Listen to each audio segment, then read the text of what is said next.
In the NCAA tournament, 4-seed Alabama leading 13-seed Hofstra 64-57 with 9:15 left in regulation.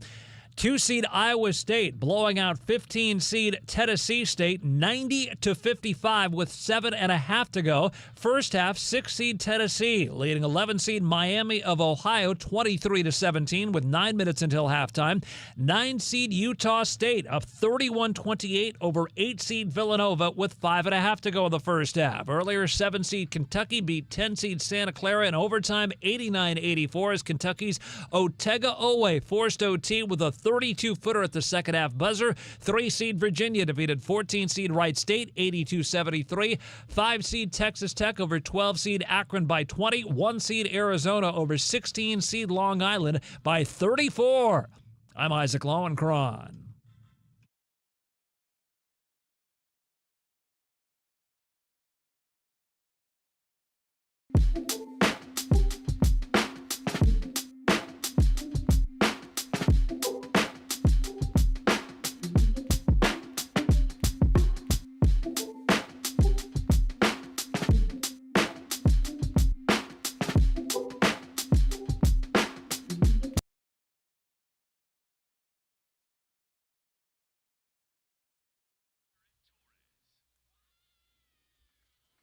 It sounds like a simple question, Aaron Torres, but how exactly would you define Cinderella?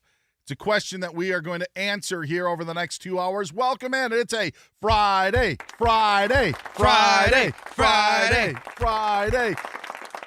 He is Aaron Torres. I'm Dan Beyer in for CNR. We are streaming live on YouTube as well. You can join the conversation there. You can hit Aaron up at Aaron_Torres. You can find me at Dan Beyer on Fox. You heard the voice of Iowa Sam. Iowa Sam is here. Hello, Iowa Sam. Today's Friday. Today is Friday, guys. Hello, Jason Stewart, our executive producer. Hello, everybody. And at the news desk, Isaac Lowenkron. What's going on, Isaac? Nothing says madness like Beyer and Torres. Let's get to it here on a Friday. Your next success can begin sooner than you think. Put your goals within reach at University of Maryland Global Campus, an accredited state university. Undergraduate and most graduate classes start soon. Learn more at umgc.edu. That's umgc.edu.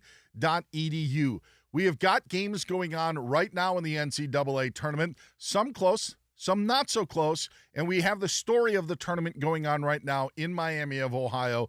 One game in, they are the Cinderella of this tournament because of what they were able to do in Dayton just a couple of nights ago. But an early deficit, as you heard Isaac Lowenkron say. Red Hawks, Aaron Torres, down 11 right now.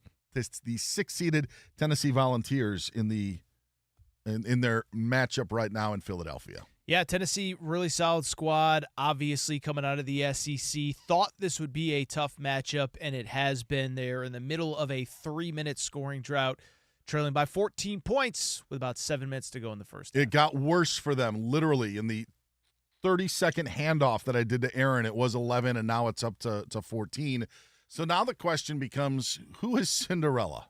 And a Cinderella may be playing right now, and we don't even realize it. It could be right under our nose. And right now, Alabama and Hofstra are playing. And Alabama, and don't laugh, Alabama has an 8-point lead. And you're saying, well, if Hofstra is losing by 8 with 8 minutes to go, how could they be the Cinderella? One of the questions I pose to you guys, that's not the Cinderella I'm talking about. Can you have your second leading scorer arrested on drug charges and not be eligible for the tournament in the same week that you're playing a game? Can that turn you into a Cinderella?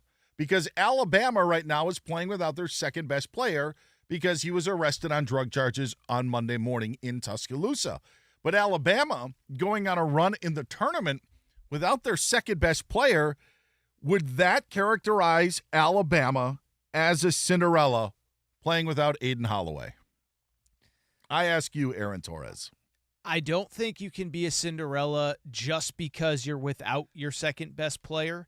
Because, listen, Kentucky has injuries. UNC had an injury. They're certainly not going to be Cinderella. Duke has injuries.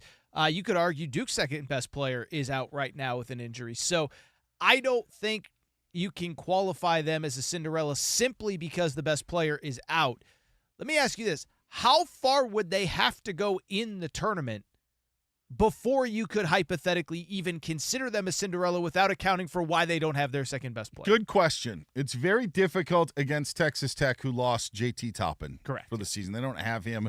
And Christian Anderson was dinged up as well, but he was actually able to play today when Texas Tech advanced. So it wouldn't be on Sunday, if Alabama wins, that they would be the Cinderella. However, from that point on, if you face a number one seeded Michigan, you're an underdog, it's a story. If you were to win that game, you have now upset a number one seed, and you would go to the bottom half of the bracket, where I know Iowa State had an injury. Injuries are everywhere. But for Alabama to get to the Elite Eight after beating a Michigan team, I think it begins at the Sweet 16. Sure. I think that's when it starts. But should they be banned entirely from Cinderella category? Because an arrest on drug charges is completely different than someone turning their ankle in a practice. Exactly. Right? Yep. 100%. So that's what we're trying to decipher. Jason Stewart, do you have any thoughts on whether Alabama should be considered a Cinderella despite the arrest earlier this week? I think purely based on the definition of Cinderella as it pertains to the NCAA tournament, they can't be a Cinderella, only because when I think Cinderella, I think the Disney version of Cinderella. Only kids are allowed to watch Cinderella, the animated version on Disney. So kids should not be privy to the fact that the guy had 2.1 pounds. Yes, just shy. 2.1 pounds. Just 2.1, not 2.2.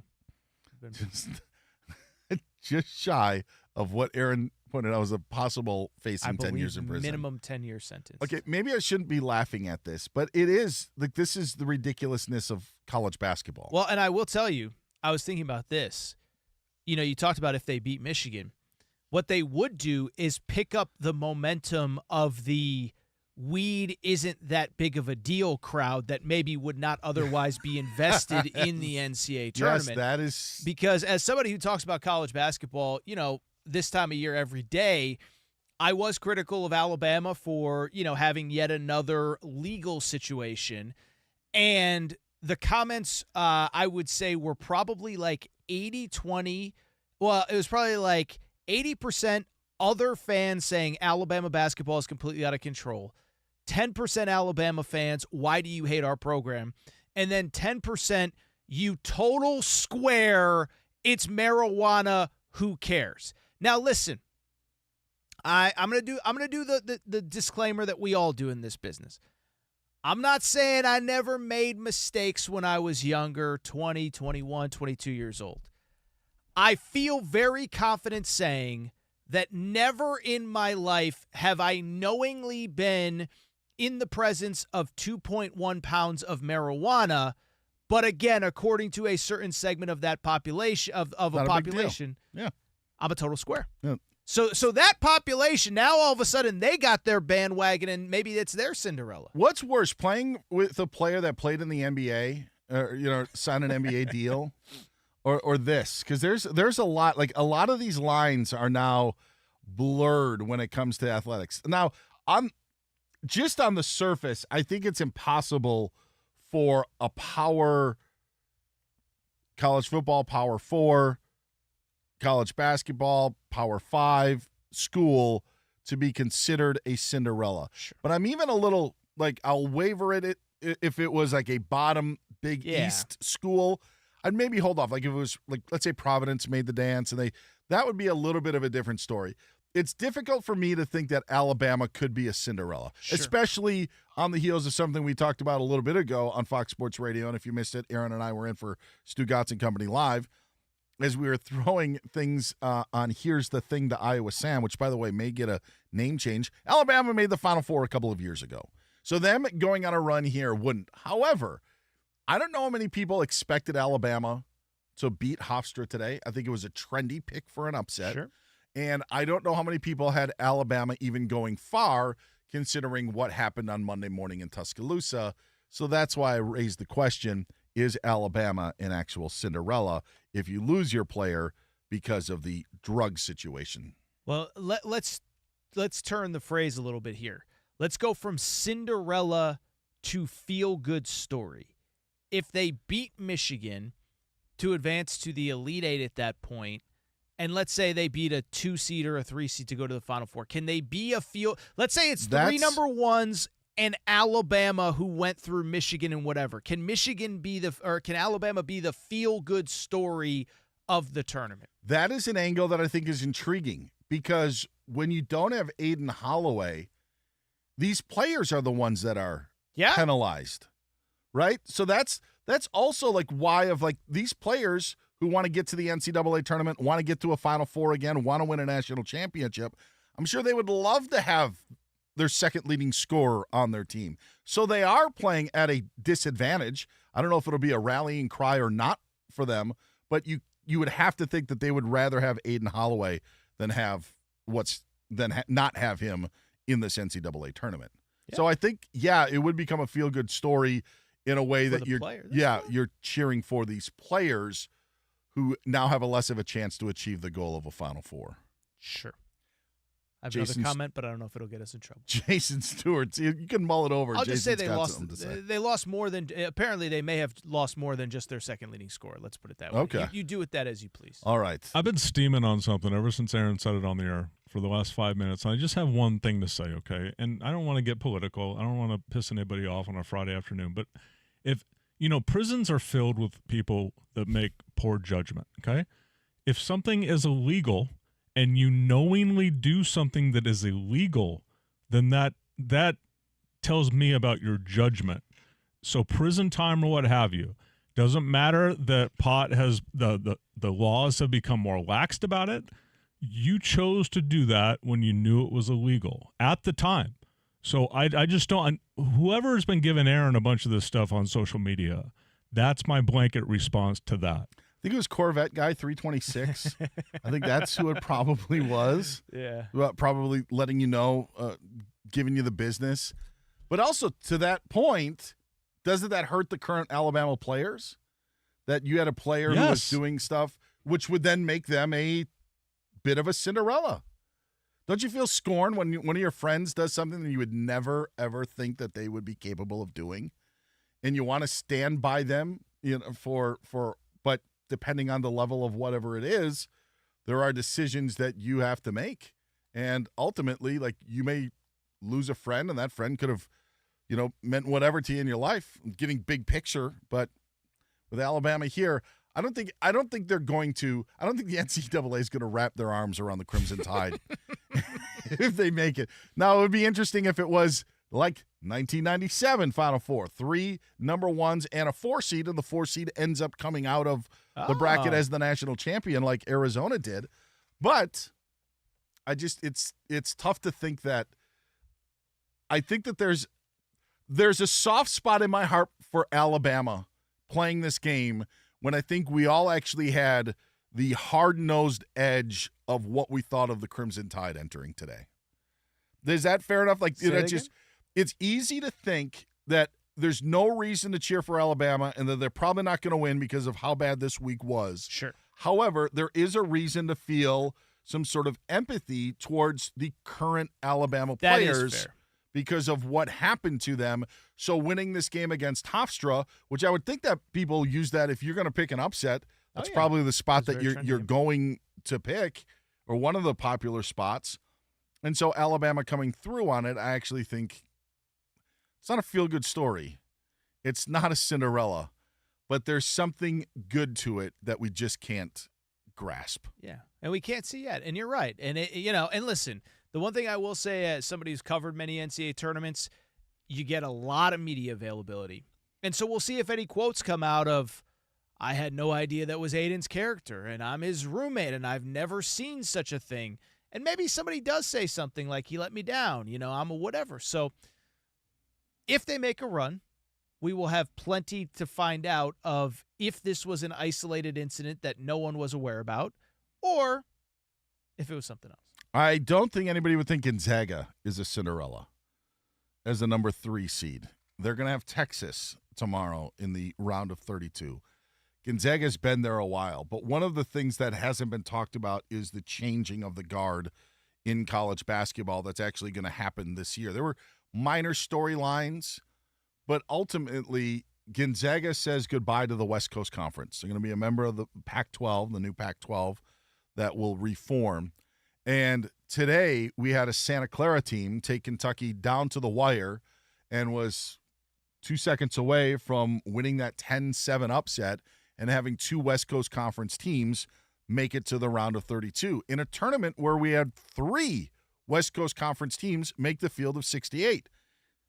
Gonzaga, a 3 seed. St. Mary's was a 7 seed, lost last night to Texas A&M, and Santa Clara was the 10 seed. I marveled at something over the last 24 hours, and it's that Gonzaga is so strong of a brand that they got two teams in the tournament. Sure. In addition to who they are.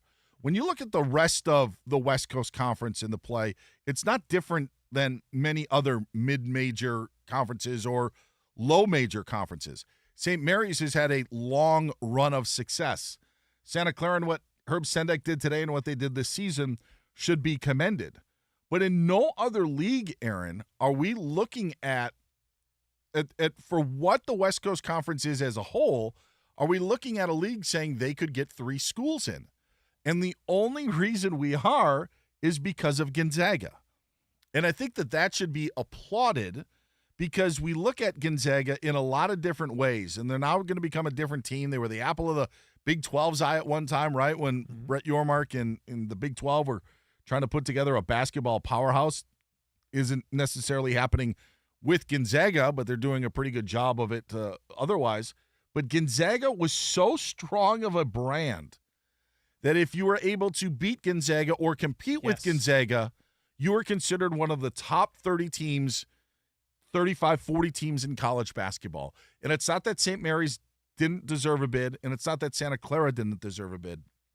It's the recognition for Gonzaga that no other school in the country has the power that they do to actually elevate two other schools to make them NCAA tournament-worthy teams. Yeah, and I think, what's interesting is the St. Mary's thing happened about 7-8 years ago. They started kind of this run of every year being in the mix, and then Santa Clara the last couple of years has really elevated as well. And by the way, it's not just them. I was thinking about it. San Francisco, Todd Golden, who's now the Florida head coach, was at San Francisco. They got an at-large bid about 3 or 4 years ago. And so, one, it is the North Star that you attempt to be or attempt to reach, but in the process of getting there, even if you can't quite get to the Gonzaga level, it allows you to get to a higher level, schedule better, get better games in the non-con, elevate the whole league. So I think it's a very interesting point by you in that it doesn't feel hyperbolic to say that this will probably be the last time that the WCC is a 3-bid league. And I'll be curious if they can, especially with Santa Clara kind of emerging the last year or two, if they can stay even at the 2-bid status. I don't think so. Well, I was going to say, does St. Mary's, it won't become the new Gonzaga because there's only one Gonzaga, but are they good enough where if you beat them 2 out of 3 times that they could get an at-large and then by default you get in as well? Probably not, but you never know. I think that maybe in rare years, but I just don't think it would be how we looked at the MAC this year with Akron and Miami of Ohio. And look at what Miami of Ohio had to do. You know me, I've been a St. Mary's fan all the way since early February when I went to the University Credit Union Arena Pavilion. I already forgot what it was, but it was the University Credit Union Arena or Pavilion, and they beat USF the night before the Super Bowl. I loved it. It was magnificent. It was a magnificent atmosphere. Loved everything about it. And so I followed St. Mary's over the last month of the year, and yesterday they were just completely overmatched by Texas A&M team that is middle of the road at best in the SEC. This is who St. Mary's beat this year in non-conference. St. Thomas, Minnesota, pretty good school, but playing in the NIT. Chattanooga, Ohio, North Texas, Arkansas State, UC Merced, Wichita State, Virginia Tech. They lost to Vanderbilt by 25, beat Davidson, lost to Boise State, beat FAU, beat Northern Iowa, and then they went into conference play where they lost to Gonzaga on the road by 8 and then beat them in the final regular season game of the season in Moraga, California. It's a home game. It's a great point. If they go 17-1 in that league, but don't have the win over Gonzaga, like is a win over Virginia Tech and a win over Wichita State enough to, I know Northern For Iowa. any other school, probably not. That's what I'm saying. But I think that just Gonzaga being in that league That's and what I being mean. competitive, to answer your question of just being competitive is telling you, okay, we think enough of them that they are. And this isn't a St. Mary's conversation. This isn't a WCC conversation or a MAC conversation or a low major. This is a purely Gonzaga conversation for how powerful and how meaningful that program has been in so many different ways in emerging from a no-name. I remember when John Stockton was in the NBA and we were saying, where is Gonzaga? And so now over the last 25, maybe going on 30 years now, as it was the late 90s that they ended up emerging.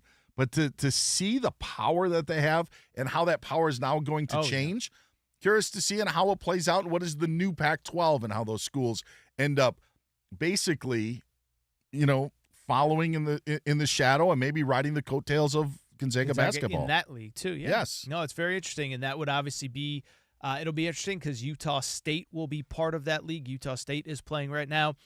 I will say, I think, Miami of Ohio, people were wondering, is there a run in them? Trailing by 19 with 2 minutes to go. And the Cinderella story of Alabama is 2 minutes away from reaching fruition.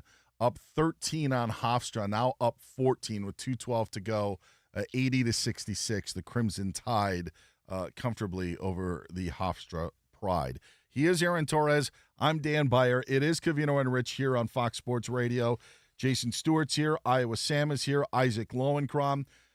For over 40 years, Tire Rack has been helping customers find the right tires for how, what, and where they drive. Shipped fast and free, backed by free road hazard protection with convenient installation options like mobile tire installation. TireRack.com, the way tire buying should be. We're going to talk some little NBA and a little college basketball. New Orleans Pelicans rookie Derek Queen, who starred last year for the University of Maryland and hit a buzzer beater for the Terps in the tournament against Colorado State last year. Derek Queen joins us to talk treats and March Madness and so much more. He's Aaron Torres. I'm Dan Beyer. That's next here on Fox Sports Radio. Is your business struggling to find qualified candidates? You're not alone. Nearly half of hiring decision makers say finding top talent is their biggest challenge. And with the average cost per hire nearing $4,700, every new employee is an investment. How about hiring differently? Let Express Employment Professionals streamline your hiring process, saving you time and money. Get started at expresspros.com. There are also hidden costs with hiring, lost productivity, endless interviews, and the impact on team morale can add up fast. With Express, hiring is more efficient. Visit expresspros.com. Go ahead, take it away. I was going to say, visit expresspros.com to find the location nearest you. Expert recruiters at Express have a local network of talent ready to work. Keep people at the center of your hiring process with your local Express team. Don't let turnover slow you down. Focus on growing your business while Express finds the talent you need to succeed. From the warehouse to the front office, Express staffs all jobs. Whether you need contract workers or new full-time staff members, fast-track hiring with Express. Visit expresspros.com today.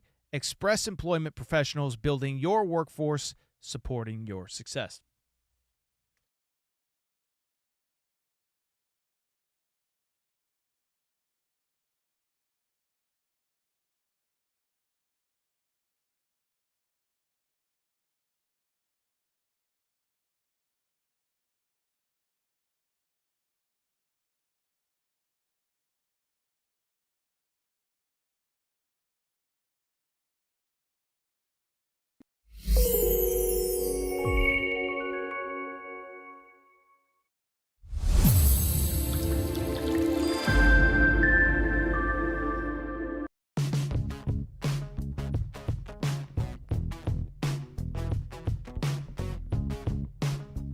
Congrats again to SGA. 127 games, 20 points or more, which is pretty remarkable. When you think about it, even Michael Jordan, even LeBron had a day where they scored 18 or 16 or something. So congratulations to SGA. We're using this as a day to celebrate SGA and a day to, well, there was a program that they did in school when we grew up. It was called Dare to Be Different. Let's dare to be different today and bust out those things we're a little hesitant to rock on the daily. Well, I got this jacket from All Saints All Saints. Why don't you brag about it? That's like $1,000 jacket. I was going hot to shot. say. All so Saints. I spent a lot of money on this leather jacket, guy. but I never felt bold enough to rock it because I'm like, badass. yeah, you rock it, and people are like, who's this guy think he is? Well, I'll tell you who I think I am. Steve Covino on SGA Day, busting it out for the first. Actually, it's like the second, third time I've worn it, but it's sort of like my concert jacket. It's a little Fonzie, little T-birdish. Little George Michael kind Little of? George Michael, little faith. Thank you for having faith in me, Sam. Can I just tell you? I got the cowboy hat. I just noticed the squirrels on your cowboy hat. Well, I was going to ask, what's that varmint? You got to bring fur to the game, bro. There you What do you go. mean? What do you mean? You don't appreciate Chip and Dale, bro? Oh, they come off like they just don't come right off? Chip and Dale, bro. I brought you know why? Because I'm bringing a little bit of everything. Like I said, little cowboy, little karate, right? Yeah. Little danger, little dangerous. Some leather, some bling. You noticing the chains? Leather and fur, dude. Ooh. And, that's how the NBA guys do it. They don't care. They're just bringing their best drip, and that's what we're doing today. I do have a question on SGA Day as I'm rocking the, like I said, the rose-colored glasses, the furly ascot, a long chain, I brought the fur. He brought the fur some Lee, bro. big collar. Covino, you look like a pimp from Dallas, and Rich looks like a pimp from San Francisco. You know what I look like for real? There's a boxer who fights on May 2nd against the Mexican Monster. His name is Gilbert Zurdo Ramirez. Zurdo sort of rocks that Mexican cowboy look. Get noticed a little bit. And congrats again to SGA, because what he's doing is, I can't say under the radar, because that's not it. It's not accurate. But It's not accurate. there's but something to be said about, like, you're onto something, but under the radar is not the phrase. Well, we're sports fans, right? So Yeah. we're very well aware. But I don't think he's reaching the casual fan, Yeah, your mom doesn't know. the yeah, right, like household name sort of thing. Hey, Mom, what And do you think maybe about this, SGA? She'd be like, who? Maybe this record, maybe this sort of moment pushes it further. I mean, the guy's already a winner. We know that. Not trying to take anything away, but we're trying to celebrate his accomplishments and say happy SGA Day to you, and congrats again to him. It was fun to see them celebrating last night on a big day. So thank you guys again. Watch what you hear on YouTube, Covino and Rich FSR. I mean, dare I say they repeat? If the Thunder repeats, Yeah. would it be like fair is light? I think it would be almost certain that it would be the best unknown team to win back-to-back championships in any sport ever. Yeah, I mean, smaller market teams have something to do No, with meaning that, like of if course. they won back-to-back, Honestly? yet like your Aunt Nancy doesn't know the OKC or the Thunder. I think that's your answer right there. I've speculated this at the barber shop, and we've talked about it. You chop it up at the chop shop. And the sentiment against the Vatos, in the Vato community where I was getting my trim up, they're like, yo, to be honest, man, it's kind of like you don't even know how to pronounce his name. And I think that's part of it. Is it Shea? Is it Shai? Is it Gilgis? What's up, Gilgis? It's Shea Gilgis Alexander. But we go with SGA to keep it safe, and that's what he goes by. But I also think, like, because of the name, there's a lack of familiarity because people are scared to lean into it. And I got that firsthand, so I'm not just assuming. Like, when we were talking about it in the barbershop, that's what the dudes were saying. They were like, yeah, I don't even know how to say his name. There are athletes that we all shy away from. I mean, we all say Tua. We all say Giannis. We all say Like Travis Etienne. yeah. Yeah, there you go. We'll you see get to that? that I mean, later. how many UFC dudes, and forget about the hockey guys, it doesn't help. I know that's I'm not saying that's the reason. It's part of it. It's small market. It's the name. It's, you can't say it's his flash because but- the dude is flashy as it gets. It's also the sport because you could make the same argument about Tua's last name. True. But everyone just got used to saying Tua. Yeah, including Trump, almost. So we give him credit. We give him props. And if you don't know, now you know.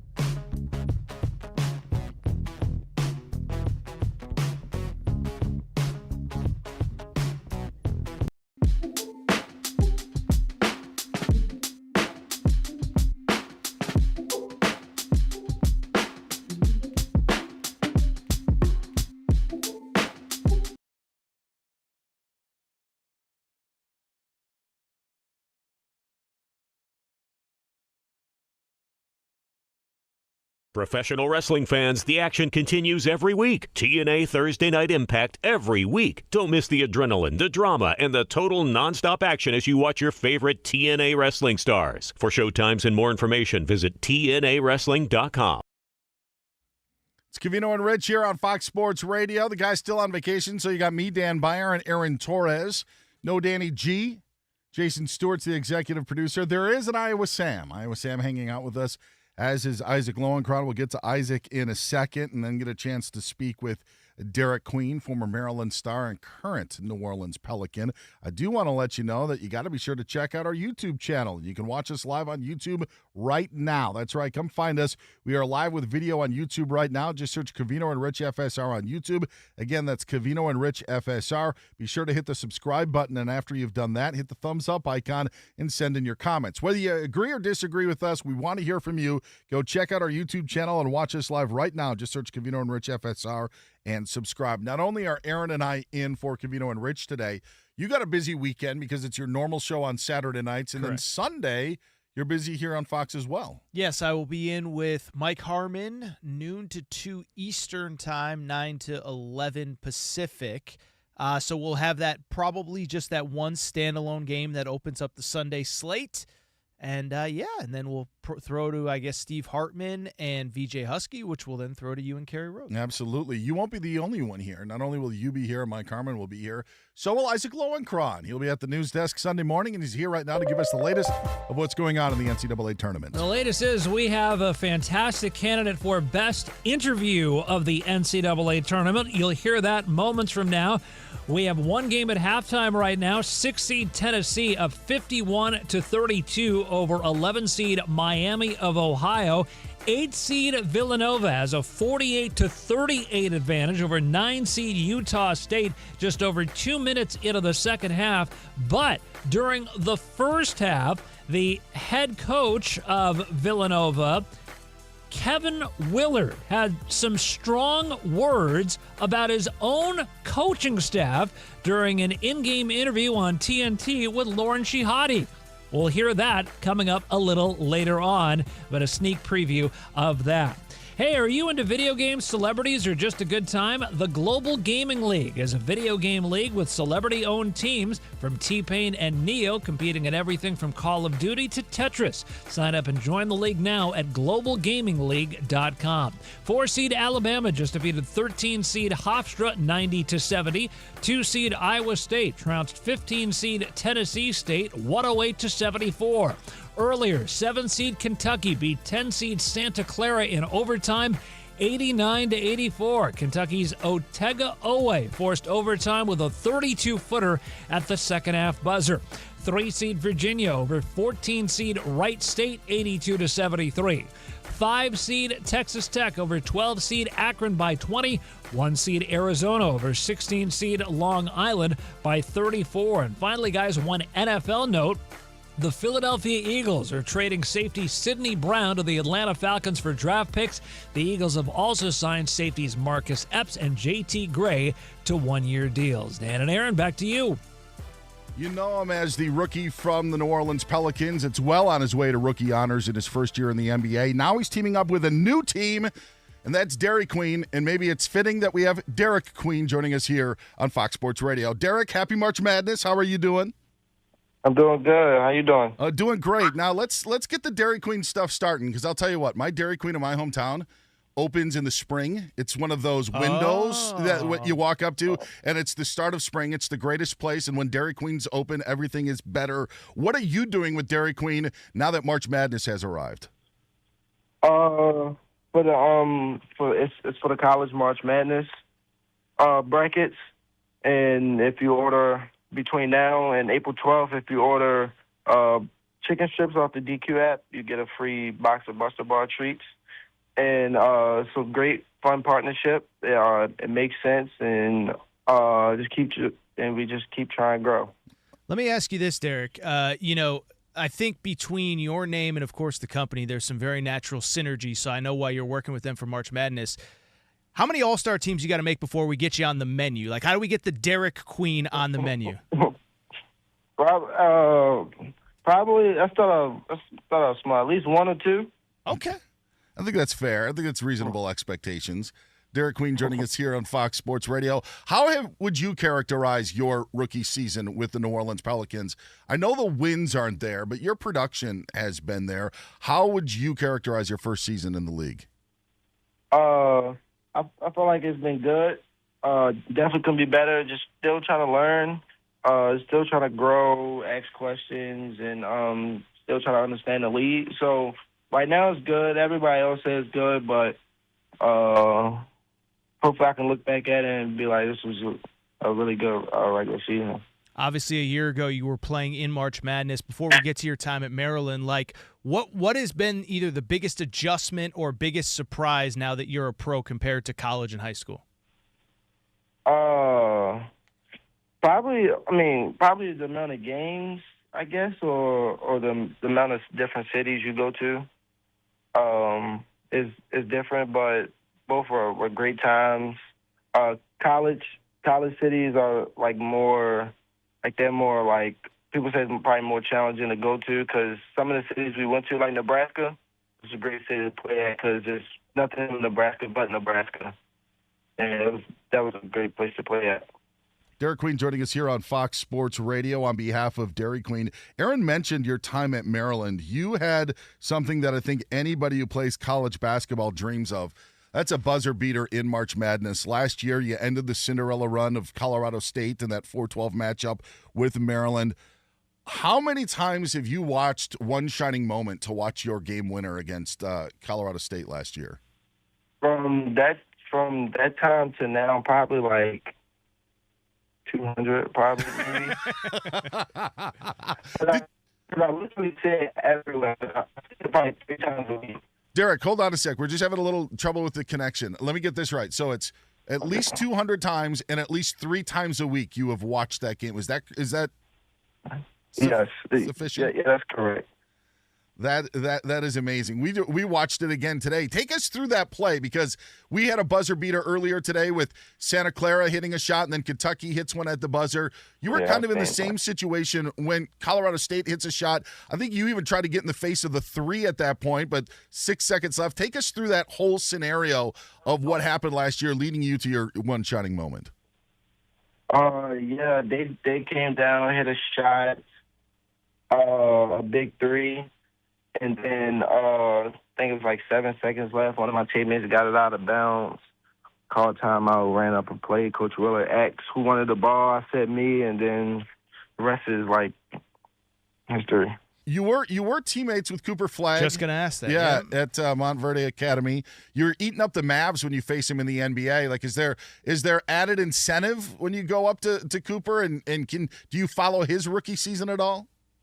Yeah, I watch all my friends, all my teammates' rookie seasons. They are doing good. They are doing well. But, it's just friendly competition. Just in, like, something we talked about, playing against each other, playing in the lead and stuff. So just excited and just happy to play against all 3 of them. Are you guys the greatest high school team ever assembled? Yeah, I think we are. You are. Well, we appreciate the time. Are you going to be taking in the tournament? I know Terps obviously aren't in it in the first year under Buzz Williams, but are you excited for what we've got the rest of the way in the brackets? Yeah, I'm definitely excited. I'm definitely going to watch. I'm going to watch Villanova. Still watch some of my friends that's that's still in the tournament. But I'm just excited to see who's going to win, because I'm actually uncertain who's going to win this year. Now, you said you watch the one shining moment 3 times a day, or you have people come up to you talking about that shot 3 times a day? Yeah, like both. Like, I hear about it. People talk about it, like, a lot. It's great. Well, Derek, best of luck the rest of the time with the Pelicans this season and in the future. And thanks so much for your time, and best of luck teaming up with Dairy Queen. We'll talk to you soon. Thank you. I'll tell you what, Derek Queen ended my Survivor run. I picked Colorado State in the upset last year. I didn't want to bring that up to him on the phone because I'm sure he didn't care, but everything comes back to Survivor pools. I remember that buzzer beater. I wasn't happy with it then, but getting a chance to talk with Derek Queen about it now, I feel a little bit better about it. I think I actually had Maryland, but I realized there were so many people that had Maryland. I had more than one entry. It probably would have actually benefited me had he not made that buzzer beater. It was a crazy one, too, off the glass. Yep. Yeah, right at the last second. And then when you watch the one shining moment from last year, he gets into a really good part of Luther's version of the song, like a build-up right before the chorus, and then you got him celebrating. So that's every kid's dream to be, right, to be able to do that, to hit the shot. I talk about this. My hometown is 9,500 people. We really don't have a lot of great athletes come out of our high school, but we've had a few here or there, and one of those was Paul Jesperson, who was the state player of the year in Wisconsin about 10-15 years ago. Paul's now the head coach of the G League's the Phoenix Suns affiliate in Arizona, and Paul hit the half-court shot to beat Texas for Northern Iowa in the first round of the NCAA tournament, and he got into one shining moment. He jumped on the scores table.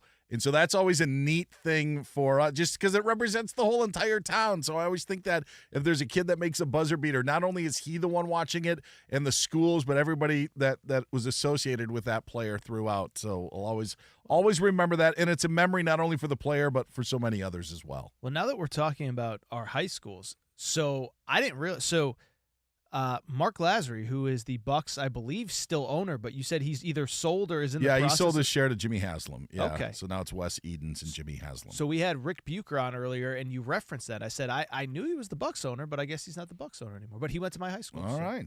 Did you have something, Iowa Sam? Well, you brought up, and of course I should have known this, but you brought up Paul Jesperson, and he was featured prominently on SportsCenter last night for that shot against Texas to the buzzer beater. But I think that was the year after Ali Farokhmanish, I want to say. At least a couple years. I think probably. Ali went to my high school, and he of course helped beat Kansas and get to the Sweet 16 with Northern Iowa. Sure, and I'm sure everybody in your high school is like, yeah. I mean, Northern Iowa, it's unique because you're also in, it's a smaller school, but you're in Iowa. Like for us being in Wisconsin, it was unique as well. Ali, of course, now coming off his first year at Colorado State, had a 21 season. It's going there for him. It's going well. Yes. Very good surface level information. Very good surface level information. information. I have a feeling we're going to see that Kentucky 3 in one shining moment after the national championship game for sure from Otega Owe. He is Aaron Torres. I'm Dan Beyer. It is Covino and Rich here on Fox Sports Radio. Iowa Sam is here. Jason Stewart and Isaac Lowenkron all hanging out on this Friday. Coming up next, we take a trip down memory lane. Kind of like we did there when it comes to the NCAA tournament, as Aaron Torres witnessed history, and he didn't even know it. That's next here on Fox Sports Radio.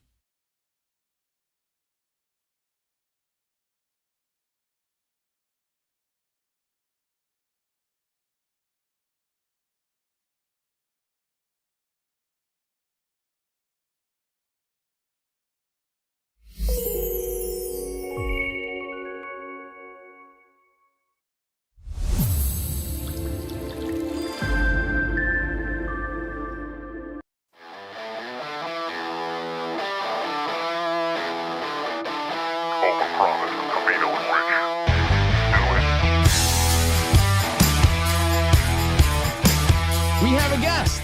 Let's welcome at Kelly in Vegas. Kelly Stewart from Splash Sports is on the show. We caught up with Kelly at the Super Bowl, and now she's here to break down some March Madness, baby. Yeah, baby. Gypsy Doo Dunkaroo, baby. How are you, Kelly? Hey, Kelly. Oh, good. I'm going to have to redeem myself from the Super Bowl, though. Man, that was, woof. What's your first thought when you look at a new bracket every March?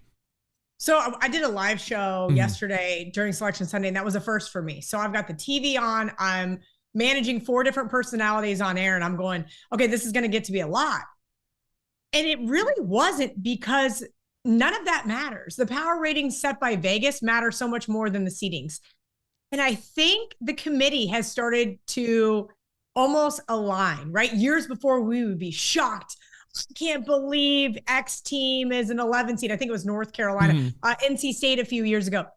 There was nothing outside of Missouri being a 10 seed that made me go, huh? What is going on here? Siena being a 16 seed was kind of funny. We had a Siena grad on the show, and he's throwing a fit. They should have been a 15 seed. But once we saw the 15s, it's like, no, they shouldn't. There was no team yesterday that I was surprised got in, and no one that got left out surprised me. It was a very just straightforward Selection Sunday, and that's